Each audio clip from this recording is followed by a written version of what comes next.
Hello there, ladies and gentlemen. We managed to get the hamsters back up around. We had to give them a bit of a whipping, but we managed to get it rolling. It is time for the first game of the day in the round robins. This is going to be the Riskybehavior versus Burly Men. Coming into the picks and the bans here, we're going to be in the first phase of banning here, Wiz. And things seem to be fairly so-so. Nothing really too surprising coming out. The standard bans you'd see. There's no auto bans, I believe, anymore. No, Sol is still auto-banned. Sol is the only god currently auto-banned. Everyone else is up for grabs, including Zeus, who, as you see on your screen, has actually already been banned out. Zeus is one of those characters who I think a lot of people are on that I don't know whether to ban him, I don't know whether to pick him sort of side. It's quite an interesting one to see. But, I mean, all of these bans are just very generic, sort of Isis, Zeus, Sun Wukong, and then Hell, and waiting for the first pick now, which is going to be Janus. Janus, really opening up some doors with that pick. But yeah, right now we are in the middle of the healer-esque meta.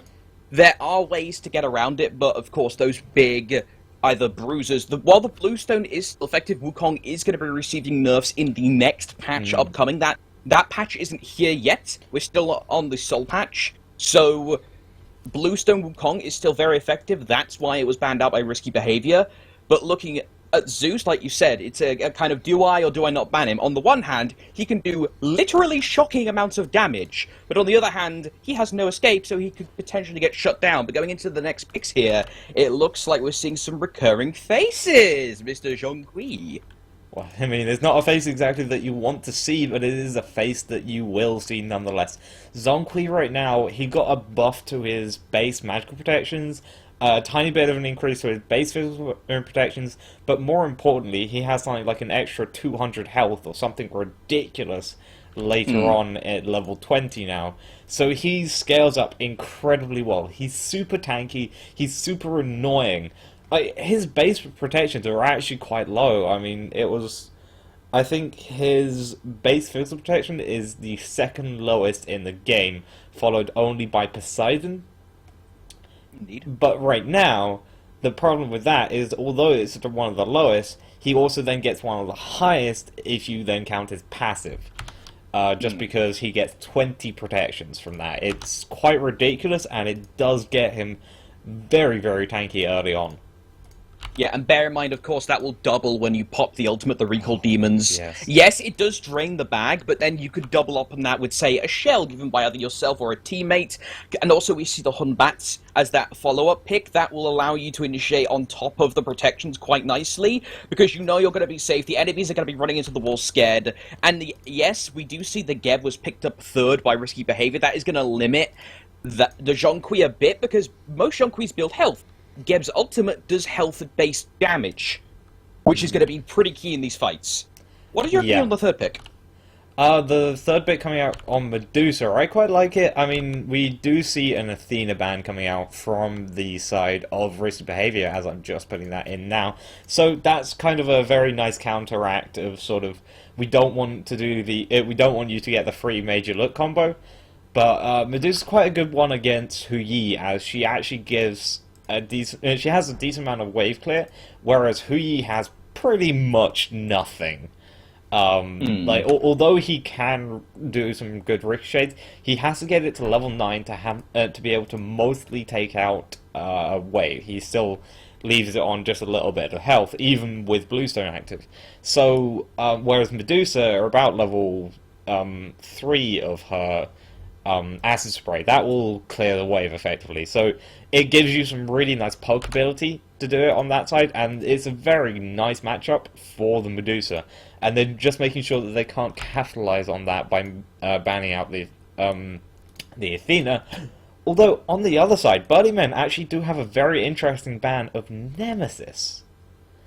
Yeah, the only reason I would say that is, immediately, is because Nemesis is known as the Tank Shredder, and considering that Burly Men have just pulled 3 very fat people out of the proverbial hat, that ultimate could really cause them some trouble into the later game fights. For those of you that don't know, the way that ultimate works is not only does it rip a bunch of statistics off you, it burns a lot of health-based damage off you. It's percentage health damage, so three people. You see the Zhong, who traditionally has built health, Bacchus, who is a Guardian, and Xing, who is a Guardian as well. Both of those are most likely going to be built some form of health and damage at the same time. Bacchus and Xing being some of the more damagey tanks in the game alongside Ares.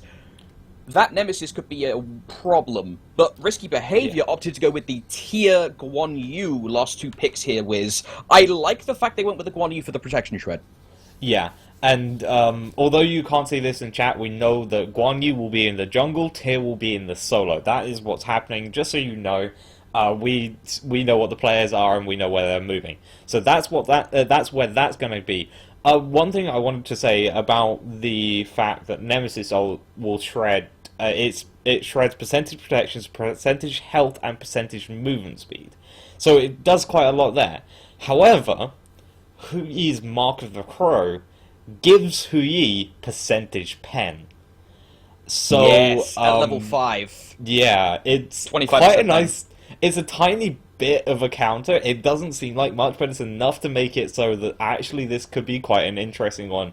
So they can't really fight against the Huyi that much later on, once he gets the Mark of the Crow to level 5, which I believe will be around level 13, level 14.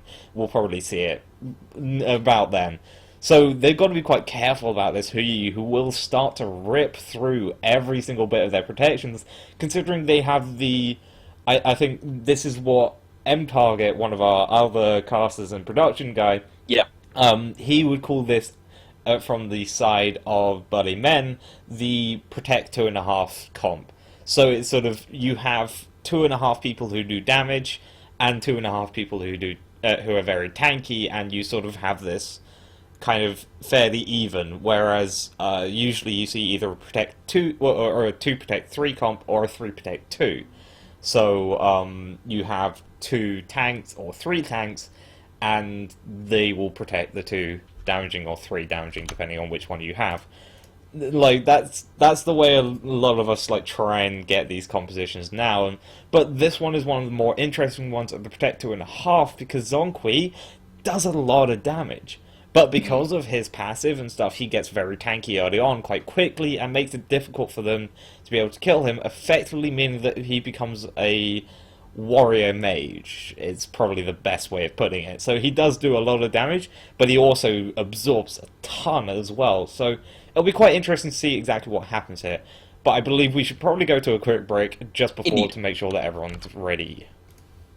Yes, so ladies and gentlemen, we'll be right back. We're going to let the anti-ghosting timer count down. 45 seconds left on the clock. This is going to be Burly Men versus Riskybehavior. Don't go anywhere. We'll be right back shortly. Ladies and gentlemen, people of all ages, gods, assassins, and mages, it is time for Week 6 of the NA Challengers Cup. I'm Verbalocity here with Lord WizKid. We've broken down the teams, but let's talk about the players.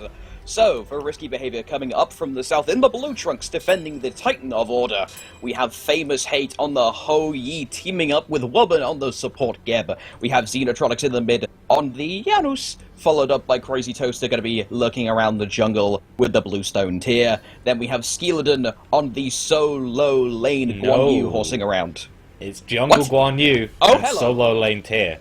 Never mind. CrazyToaster is one of those very main... He's been in the solo lane a long time. I used to know him when he used to just play this ridiculous Loki, where he'd sit sort of past the tier 2 tower and just farm there, and no one could do anything about him, and then he'd just split push the entire thing.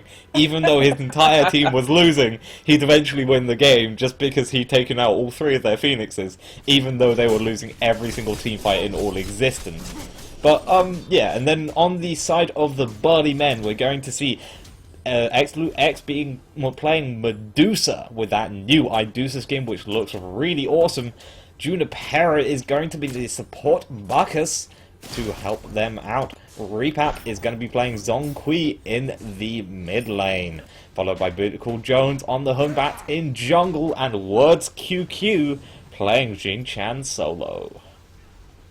So, going into the match here, nothing really too dramatic has happened so far. Everyone just picking up their respective camps and coming to lane. But something I'd like to point out immediately here Burly Men with the 3 wards covering their jungle very quickly, that indicates that they thought that Risky was going to go for some sort of invasion shenanigans. I didn't blame them, considering Guan Yu Tier have some very strong level 1 invade, but looks like BootyCallJones here is very low because of the Bluestone procs. No, sorry, the Bluestone procs, excuse me, the Guan Yu Taolo assault. Yeah, and no! The Unstable Vortex doesn't kill. Yeah, not quite yet. I believe you're not synced with me. You may want to just have a check on that. But you can see that Skeeledon actually stole the left side mid camp as well, but over on the dual lane we're actually going to see Wubn falling down to Junipera. First blood going to him, FaymousHate taking quite a bit of damage as well, but Lou is quite low himself. Is going to back off and should be safe, as I don't think Ricochet can kill unless FaymousHate gets a triple bounce, which, where Lou is, I don't believe he can just yet. Just yet. But yes, now that we're actually looking at the early stage of the game, first blood did go to Burly Men. The wards did help dramatically, but in a way they probably didn't expect early on. Those wards, in their positioning, that was to guard from any kind of invasion shenanigans. We know, Riskybehavior, they have a Guan Yu, they have a Tier, like I was saying, some of the best early level 1 invasion in the game. But the ward actually helped on that particular gank, because notice when they ran around, the ward was watching them the entire time, so Skeeledon had the confidence to go around the corner without anyone backing up BootyCallJones. Yeah, So, we are actually seeing CrazyToaster very much winning this solo lane over here. You can see WordsQQ is sitting on the tower, about half health. He does have his ultimate, as those are finally being leveled up. You can see XenoTronics as well, also just hitting his, but WordsQQ is taking so much damage from this Tier Fearless into the cleave combo. It's one of those that does hurt, but he is actually quite low on mana, whereas WordsQQ is pretty high up. We may see a rotation at some point onto this. CrazyToaster gonna do even more damage on WordsQQ. Is very low, sitting about 100 HP, but it's not going to be enough. We actually do see XenoTronics and Skeeledon trying to rotate over here. Not going to hit it. Is going to go into the lane, but realize that there's nothing to find here. So they're just going to go back off. But that was a nice start. They couldn't quite capitalize on it, though. Oh, duo lane, though. Medusa's gaze is going to be used. Will not freeze FaymousHate. He managed to spin around in time and avoid the eyes. But with that, that's going to be ultimates blown for Medusa, but also for Wubn. He had to force his ult out at the same time. Junipera forced his help, the Intoxicate, in response. So that's 2 ults down for Burly Men without securing the kill in the duo lane. That's going to suck, but BootyCallJones is going to be looking for a possible Fear No Evil here. He's going to look for the jump. Nope, he's going to go straight for the Fear No Evil. Wubn, he's get forced into the corner. Nice use of the Metaphor. The shield isn't going to help you there, mate. It's a low level, and Geb shield, it does decently, but it's not like the old Geb shield from back in the day. It doesn't scale off health. It only scales off level. That's going to be second blood going to Burly Men. More importantly as well, Wubn is level 4, so he hasn't even had a chance to get his ultimate yet, and has died twice already. So he's going to be in a very difficult situation to come back from this. He certainly can. He is a support. Supports aren't that bad. Too far behind seems their entire thing is to be behind. Finally hitting level 5 though, so he now finally has that Cataclysm doing that percentage health, and it's going to start being a lot more painful. Luckily for Riskybehavior, they know these camp spawns, as they were able to take both of them last time. I think they stole the left side one away and then took the right one themselves, so they both have that, and they are getting slowly back in terms of gold, but they are definitely behind by about 500 or so already at this 4-minute and 40 mark. So, let's have a look at the golden XP, shall we? First blood and second blood did. There's no award for second blood, but getting the second kill that quickly is not a laughing matter this early in the game. If you look at the graphs right now, XP has been made up, but the gold is still fairly in the favor of Burly Men, about 400 or so. And the lane positioning right now of Burly Men really emphasizes that all of them are pushing up really far, but even, you know, we saw in the solo lane, CrazyToaster getting a good bit of damage onto Words, but as the higher level Words goes, that Relentless passive is still going to be kicking in, giving him HP 5, but at the same time, the Furious Roar, that also does damage based on the enemy's maximum health. CrazyToaster is going to be building for probably some defense, maybe a Rune Forge I'd expect to see going early on. Well, maybe not necessarily a Rune Forge, but some defensive item that gives you a decent bit of health. That's going to be doing even more damage going into the later game here, Lord. Yeah, most likely. I mean, the HP 5 passive that Xing gets is one of the strongest passives in the game, I think. Just because, I mean, he can effectively go from 0% to 100%. I think that was a ping of the be careful, Humbatz is around here. He may try to rotate onto the solo lane. But not quite going to move that far yet. They've now been called, and he's actually going to walk over a sentry ward, nonetheless, over in that mid lane. So they know where he is. He's just sitting in that mid lane, not really wanting to move, just making sure that nothing's going to happen. Janus actually was able to back off as well, so he's now got Shoes of the Magi. So these are the penetration boots that give a lot of damage to you, but they do lack in terms of their sustain because they don't have that mana the cooldown boots give you. Yeah, that was recently just changed for those of you that don't know about that. The 250 mana total that the Shoes of the Magi used to give is now on the Shoes of Focus. The Shoes of the Magi did receive 5 extra power to compensate for that, but now that Shoes of Focus and Shoes of the Magi are both viable options for that kind of thing, I like the fact we're going to be seeing some more options in terms of the early game. It's not all just purple all over the screen for mages. Yeah, I mean, usually what we see is you actually see the tanks going into these cooldown boots, because effectively that means that they have a lot more mana, they can start using abilities and spamming it a little bit. Yeah, in mid lane we're actually going to see Skeeledon using his ultimate. There is still a monkey on top of him if you wanted to blink it, deciding against it though. So Riskybehavior taking the left side mid camp again. I believe Burly Men could fight for this right one if they really wanted to, but I think Repap just happy farming and getting some XP in the mid lane, doesn't really want to fight into 3 of them. Yeah, he's level 9, almost level 10. He's got the XP advantage over XenoTronics. Yes, he's going to be able to get those mids, but because he was able to get that much farm early on from all the distraction that was happening in the mid, he was able to really give himself a nice little shunt in terms of the XP. Right side, though, it looks like WordsQQ going for a 3-on-1 initiate, which I'm not sure is wise. They maybe could have turned on him, but looks like they just saw the reinforcements coming out of the jungle. Risky will be backing off here. Yeah, he was trying to defend his own blue buff, but he just didn't have enough time. He would have been able to get out fine, I think. He does have a lot of repositioning tools. But then, actually, speaking of repositioning tools, CrazyToaster is going to reposition Words himself into closer towards the tower. Not going to really do too much, though. Just getting as much damage out as possible and trying to harass WordsQQ, because that's exactly what you meant to do as tier. Just harass the hell out of them, and they will get very annoyed at you, because that Fearless, although it may not do some damage, that much damage most of the time, it does get really annoying. Yeah, one of the things about tier, which I imagine anyone who's played against a tier knows, there's that little movement that a tier player does when they start moving forwards and then start doing a little side, like I always call it the tier 2 step, where they start going left and right. You think either they're going to be looking for a blink, CrazyToaster doesn't have the blink right now, so that's impossible, or they're going to be looking to position themselves in just enough to where they can clip you with the Relentless and send you flying down the lane. And that's something that's always lurking in the back of your mind. I mean, you could probably attest yourself, Wiz. 1 or 2 times on stream I've seen you get caught by a tier's Fearless, and it is the worst.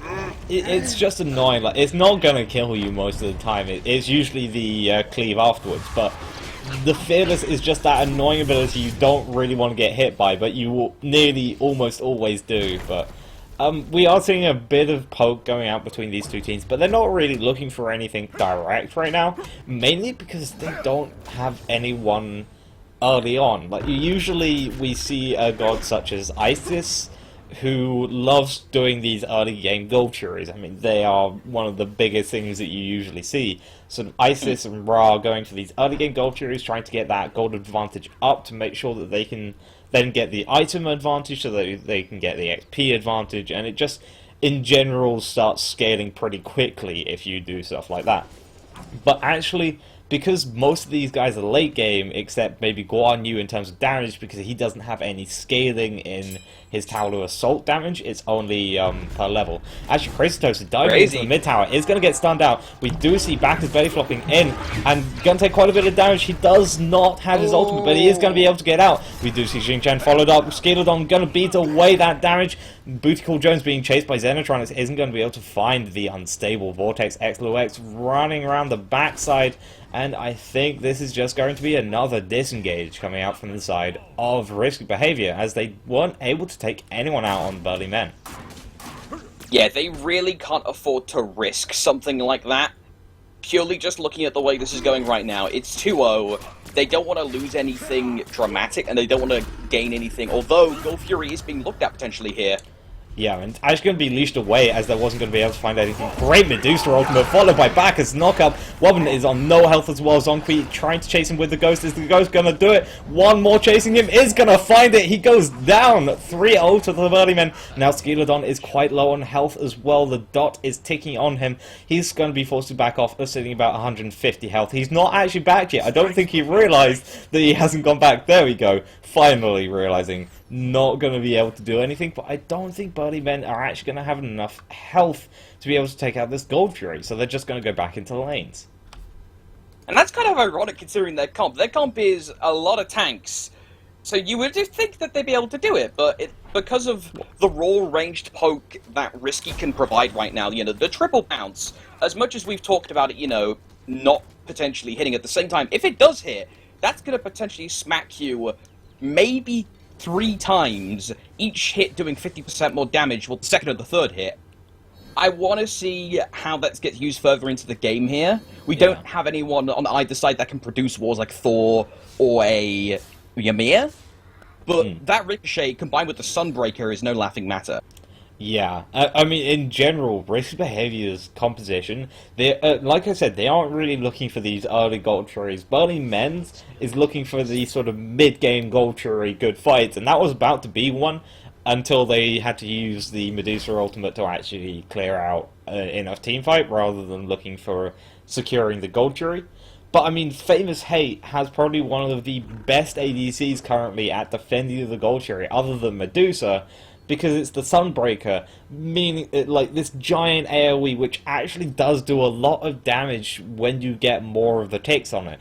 I mean, a lot of people just sort of look at it and go, it's only doing about 100 damage per sun, it's doing nothing.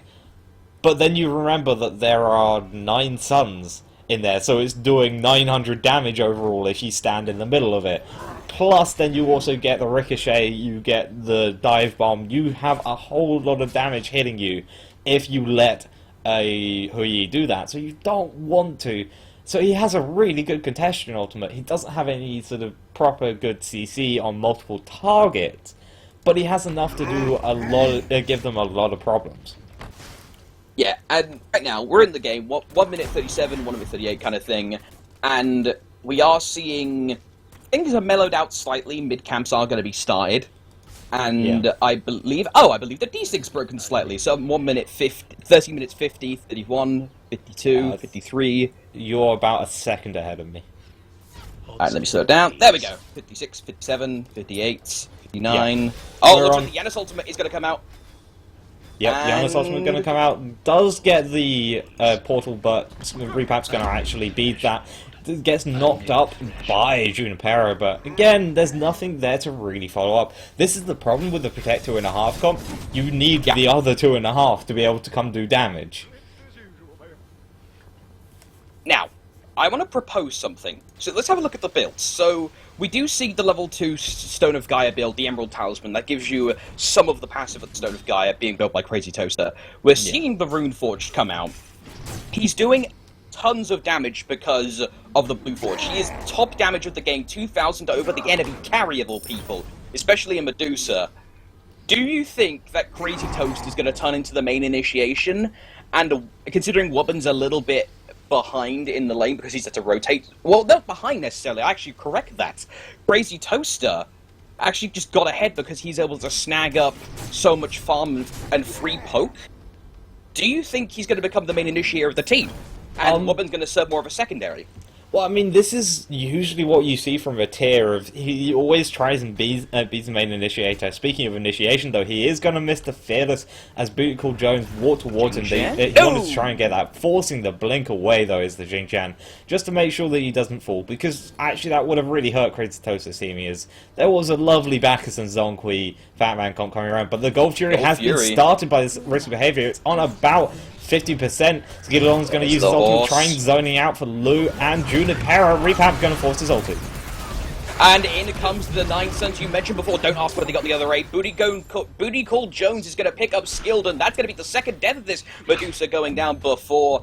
And seeing a good bit of damage on the FaymousHate. Nice gift shield to try and protect him from Webbo. In comes the Xing spin to win. And the belly flop from Junipera is going to pick up FaymousHate. That's a 2-for-1 trade. Can they make it 3? They're looking for Wubn. They will find him. BootyCallJones gets his second kill of this engagement. CrazyToaster uses the power cleave in defensive stance for a heal. He's going to be able to get away, but unfortunately, Riskybehavior losing out 3-1 in that engagement to Burly Men. It's 6-1 in the kill line. Let's have a look at the golden XP. Things are swinging back towards the median. Yeah, I mean, that was a really good fight for the side of Burly Men. It started out in big favour of Riskybehavior. The Gold Fury was on about 50%, but they blew a lot to be able to actually get the Gold Fury that low. Now, suddenly you have this very interesting fight where Skeeledon's trying to slow them down with the cavalry charge, trying to get the stun on them, but he wanted to do as much damage as possible because he is the jungler. He is their damage, almost. And it just wasn't enough to be able to really force them away. You can see here that he's trying to go onto Junipera and Repap, but he doesn't do enough damage to be able to actually really scare them away. They are very tanky. We're actually going to see Janus ulti over on the side. Going to hit the Medusa. Not going to be able to follow up, though, because I think Riskybehavior is just looking for that. CrazyToaster is sitting in the mid lane as well. BootyCallJones and Repap are here. Not going to hit the Fearless, though. And now he's got to be quite careful. Going to go into the defensive stance just to clear out this ward. Because, you know, you've got to have protections against wards. Yeah, that's one thing I did want to bring up. The warding by both of these teams has been fairly spot on. We've been seeing a lot of wards coming out around the key objectives. We're seeing most of them have been set around the left side of the map right now. A few have been on the right, but most of them have been around that Golf Fury. The first tower of the game is going to fall. WordsQQ is going to be able to push up his lane. He's been able to get that presence because CrazyToaster has been having to rotate so much to the mid and around the Golf Fury to contest these fights. And now looking into this, the Golf Fury hasn't been taken at all. That's just going to allow his opponent, WordsQQ, to actually push significantly harder, and we saw that first tower taken down, excuse me, plurals, what are they? We are going to be seeing the wards coming up a little bit more frequently now because the Golf Fury is under contention. The stacking mechanic is going to allow them to maybe make a comeback on the side of Riskybehavior if they can grab it soon, because the sentry wards are picking up their own wards. That's going to start for those of you that don't know, sentry wards give you plus 50 gold if you actually take out a regular ward, so that's essentially a refund of the 135 gold you spend on the sentry ward in the first place. That's going to give Burly Men a chance to start securing the area around these objectives. I want to get your take on things, Wiz, in terms of, are you going to tip anyone's hand to actually take the first Golf Fury? Do you think anyone's going to get it first? Who do you think? I don't know. I believe, in my opinion, I believe objectives are always better. So sort of the towers are better than the sort of giant buff objectives, so Gold Fury, Fire Giant. You should try not go for these quite often, just because you usually get some big fights that you're going to lose around them. Whereas and you've been seeing this with Riskybehavior, they haven't been able to do much. That was a nice removal of the ward just before WordsQQ could actually come over, but he is back over here, is actually going to get portaled, followed by the Unstable Vortex. So taking a bit of damage there, and a nice dewarding as well, going to make sure that they definitely have everything down. Nice belly flop isn't going to really hurt anyone though. CrazyToaster is going to finally find a Fearless, but it's not going to be enough. Wubn going into the background using the Cataclysm. Medusa Ultimate is only going to hit Wubn and slow down Skeeledon. Skeeledon is on no health at all. The same with FaymousHate, who's on the backline. Wubn is on about half health. WordsQQ is trying to slow him down. The Sunbreaker comes out. Great! Fearless from CrazyToaster is going to be able to take out xLOUx. Skeeledon on no health. Repap is going to fall down to FaymousHate. Junipera is on no health. Dive-On comes through, going to be able to finish him off. Double kill going to FaymousHate. WordsQQ is going to be forced to go back, and I believe there is no one left as BootyCallJones fell as well. And now this is definitely going to be the Gold Fury. So I think the first Gold Fury is going to go to Riskybehavior here. Well, I'm glad it's Halloween because your prediction skills are positively spooky. I have no way how you could possibly have predicted that, Counters. Possibly. I have no idea either. It's just ill in my head. And we are going to see Riskybehavior also take down the middle tier 1 tower, so they're going to get a big pressure point off of that. Again, middle tier 1 tower is probably the biggest amount of pressure that you can relieve by taking it down. The dual lane tier 1 and the solo lane tier 1 almost actually benefit the enemy team in some other way. Certainly the solo tier 1 tower, because it means that you're allowed to actually sit back and rotate a lot more if your tower is taken down. Yeah. And although you do have someone pushing against you, as long as you can keep it up and sometimes every now and again go and rotate over to make sure that they aren't going to be pushing that, they've got to be finding out somewhere else to do stuff, and they're most likely going to be rotating to do that. So they're most likely going to be in the mid lane, so you can just go and join them. You can rotate more, and it's quite an interesting thing. And it's actually allowed CrazyToaster to be in the middle of these fights, doing insane amounts of damage. I mean, we saw in that fight, he got a beautiful 3-man Fearless that just destroyed the entire composition of Burly Men on the backside. And that's exactly what you want to be trying to do. And that tier 1 tower being taken down allows them, but in the mid lane, you've just given up some easy ways to get to the Gold Fury and the Fire Giant. You've given your... you've made sure that any fights in that mid lane, you've got to be in the tier 2 tower to try and defend. You have effectively given up an easy way to get to those mid camps as well. Taking that mid tier 1 tower is such a vital thing, and we do see this solo tier 1 tower now going down on that right side because they couldn't really come contest it. Although Burly Men do take the dual lane tier 1 with the Medusa split push. This Riskybehavior has got to try and do something. Riskybehavior is trying to do something. They're looking for it. Yeah.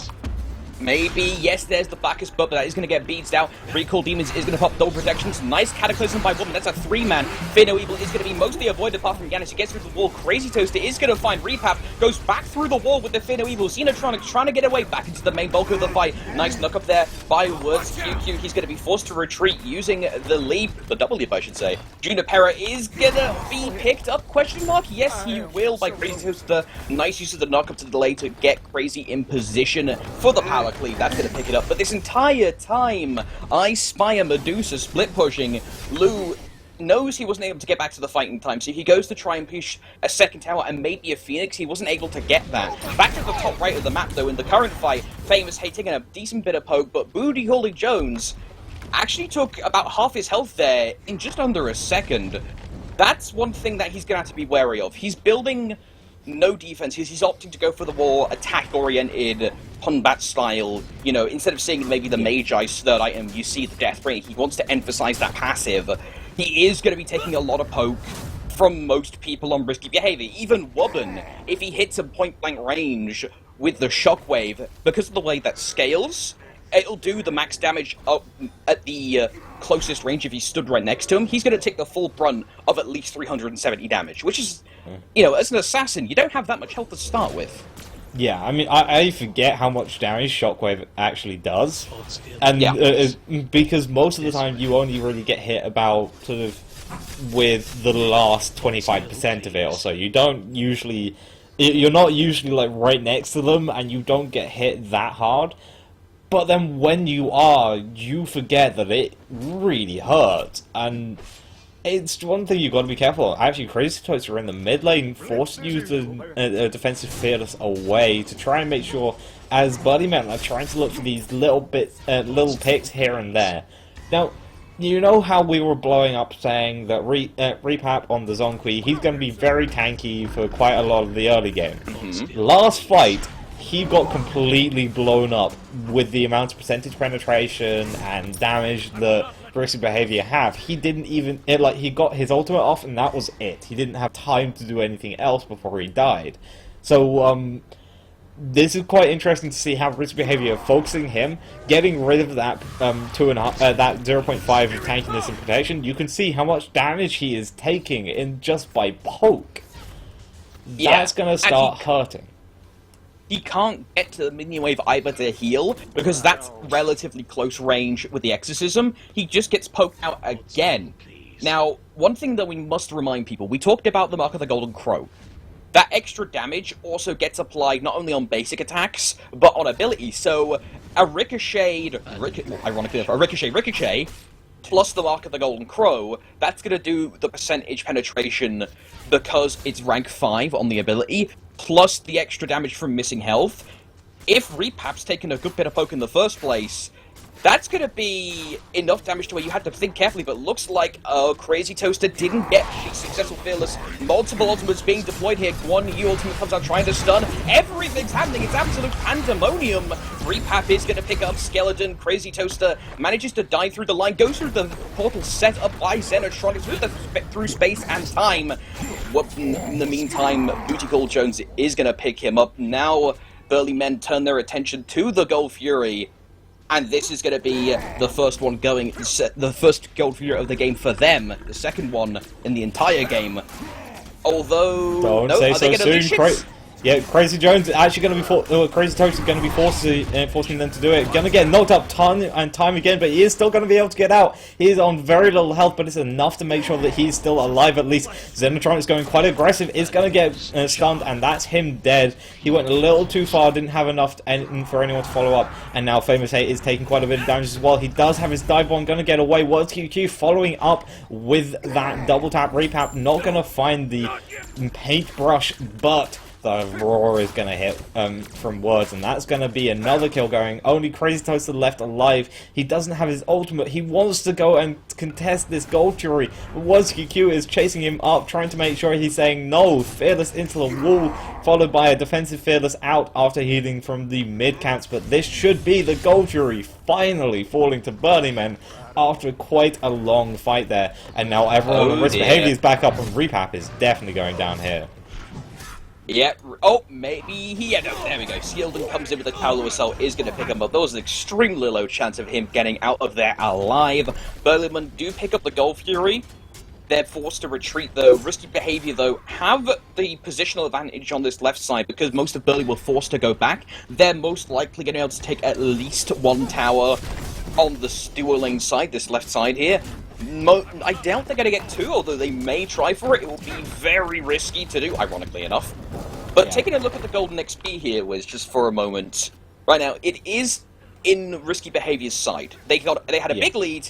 It went down because of the Gold Fury, but now they've just started to claw it back because of that tower being grabbed. 4.5k XP, 2.1k gold. They just picked up the left side mid camp. Most likely going to be picking up this right side one as well.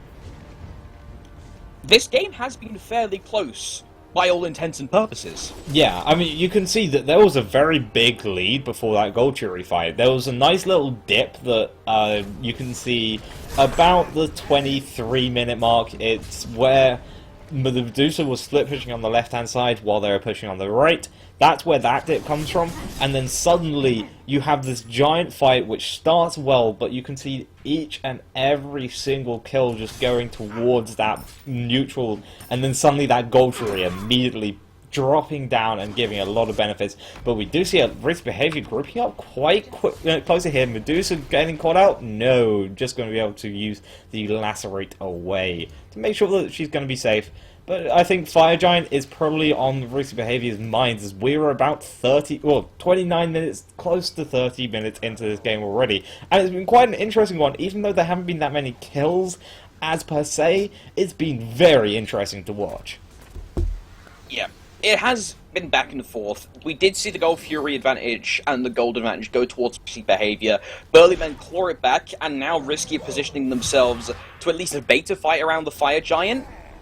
And I mean, they may actually get their wish here. If Burly Men go for the initiate, yes, they will. CrazyToaster forced into the wall. Riskybehavior getting separated here. Crazy needs to get out somehow or go through a portal that Janus sets up. Either way.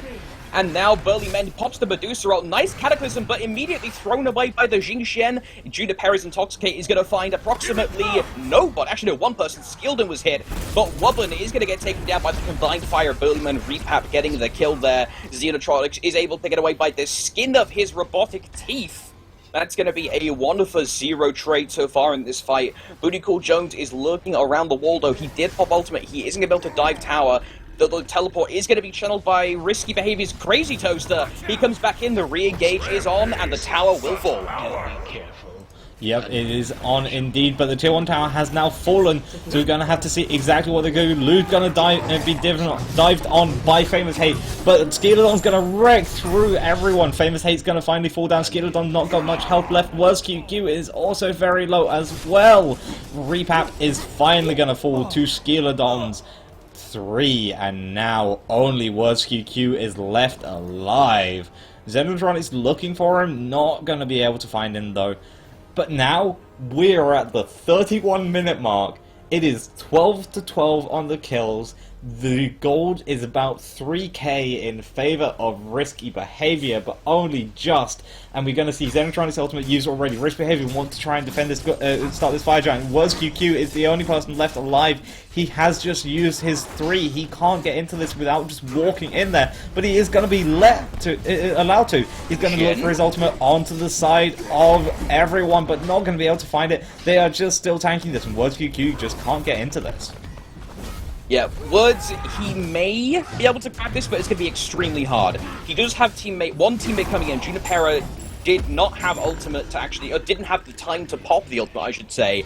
Riskybehavior successfully get the fire giant. Now Junipera just kind of popped it out of spite, really, though there was a very low chance of him getting the kill. Now Risky, with the fire giant on their side, they're going to be looking to group up and push. Their best target, in theory, would be the left side Phoenix, purely because it's on the opposite side of the map from the fire giant. That's the most relevant objective outside of the Titan at this point in the game. But of course, that right side Phoenix was pushed up severely by CrazyToaster early in the game. So that avenue, of course, is open for maybe FaymousHate just kind of sneak his way on in and grab that Phoenix. And of course, mid, of course, is always available. The tower is about 3/4, about half health, almost half health, I should say. Yeah. Really, I want CrazyToaster to be in that right side lane, currently pushing, making it look like that they want to go for the Phoenix instead of one of the towers. Right now, they're just going for the Gold Fury, making sure they get this gold. It's going to be the full 350 gold, which is the maximum you can get currently for getting the Gold Fury down. So they are all going to get all of that. They're going to start getting a lot better in terms of their builds. If we actually have a look at the Golden Hand quickly, you can see that Riskybehavior have at least 700 in hand and up to about 1.2k. They're looking to make that even larger with this tower as CrazyToaster goes in. Unfortunately, he didn't find anyone with that blink. That sucks for him, but speaking of people not finding anyone, BootyCallJones had to leap his way out. Maybe he was looking for the sneaky gank around the side into a Finno Evil, but he got spotted out. In comes Wubn, though, with the Cataclysm. Immediate follow-up by the tier, but Medusa stuns it out. All the ultimates now getting deployed in the middle here. Xing tossing 2 people into Burly Men's tower. BootyCallJones 2v1ing in the backlines, about to become a 3v1. XenoTronics with the extra scaling of transitions is going to find the first kill of this engagement. WordsQQ getting rooted out, takes a lot of damage from the Janus again, but CrazyToaster picking up the mortal blow. That's going to be a 2-for-0. And now with CrazyToaster, Wubn, and XenoTronics chasing off the competition, that just leaves FaymousHate and Skeeledon to pick up the tower. XenoTronics is going to pick up Repap. Look, fortunately, he wasn't able to waddle his way on out in time. Phoenix is going to go down, and it looks like that Risky might go for the jugular here. Yeah, they're looking to finish this game right now. It's the Titan with about 10,000 health, but it's immediately going down very quickly. Lou is going to get fearless away. He does not have much health left. The lacerate into the wall. He's going to be finished off. Now Junipera is the only person left alive. CrazyToaster is just trying to tank the tower. And Titan even, and it is on no health as it finally falls down at 34 minutes even, and 25 seconds into this game. Riskybehavior, they didn't have that great of a start, but it turned out a lot better in the end for them. So that game, that's a nice game to see for a game one. A lot of action at most parts of the game. I do especially like how ward heavy and intelligence heavy the first third of the game was. You saw the early triple ward coming out of Burly Men to make sure Riskybehavior didn't go in. That was a huge part in that first kill for BootyCallJones. And then it just went from there. Things just got worse and worse early on for them, but then Riskybehavior immediately goes, no, we're going to do something now. They snatch up the quick almost Deicide. They managed to pick up a four-man trade, and then take the Gold Fury. Things in the match then just sort of snowballing, and overall, I like the fact that if this is going to be how the round robin is for the entire thing, we're looking at extreme competitiveness for the whole damn thing.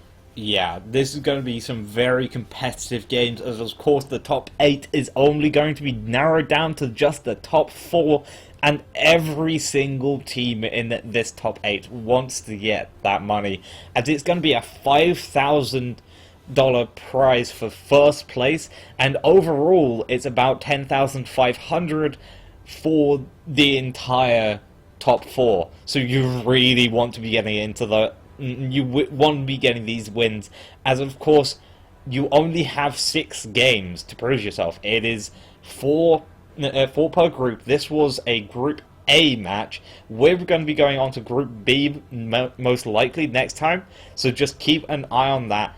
Again, we're just going to go through a quick break, make sure that we can get everything ready for the next game. I can't wait for it. Can you, Verbalocity? Nope. .avi. Alright, well, we'll be right back as soon as we can with this next game. I believe it will be Spitfire versus Inverse Esports. See you in a bit.